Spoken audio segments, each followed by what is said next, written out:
το έχαψαν. Μόλις πάρουμε την κόρνατα θα μπορούμε να ανοίξουμε οποιαδήποτε τράπεζα θέλουμε. Πάψε! Δεν σε προσέλαβα για να λες όλο ανοησίες, Σκαρφέι. Έχεις πάρα πολλά να μάθεις τώρα. Έμαθα πως είσαι ψεύτης, μοχθηρός προδότης κλέφτης. Το μυαλό σου το έχεις πάντα στο κακό.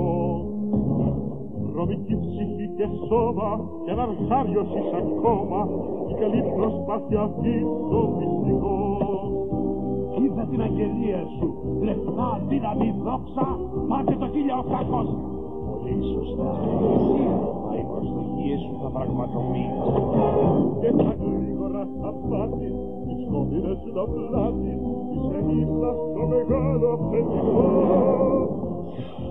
Αν γνωρίσεις απολαύσεις, σου το λέγω, του πραγματείς ποδοξάρεις το κακό. Κάθε κακός! Θα πλάσιος να είσαι σάλβης και κακός. Αν νιώθεις κάποιον να υποφέρει και μαύρες μέρες, για σένα περνάω το φως. Έτσι αν δείξουν να σε σωστός. Άκου το σχέδιο. Αλλά πρέπει τις κινήσεις να προσέξω. Μεγάλο κόλπο τώρα θα σκηθεί και σαν την κάτω γαβρί στο σαύριο το πόδι.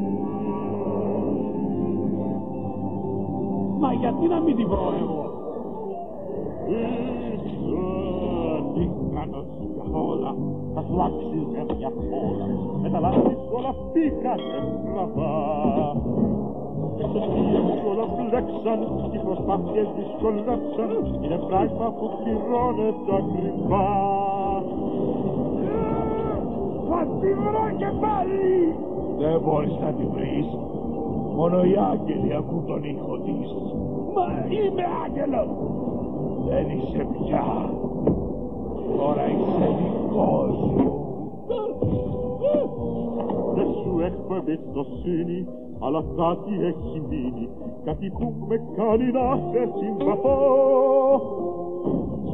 Όταν όμως μάθεις όλα, όσα ξέρω εγώ, θα ζεις για το απέσιο και το αποκρουστικό. Κι ωραία θα κακός, θα σε βλέπουν όλοι, τους πιάνει πανικός. Ωραία θα νιώσεις όταν προδώσεις τους άλλους σκύλους, έξω και φίλους, θα γίνεις εφιαλτικός. Αυτός το λέω κι εγώ, τι ωραίο να σε κακός.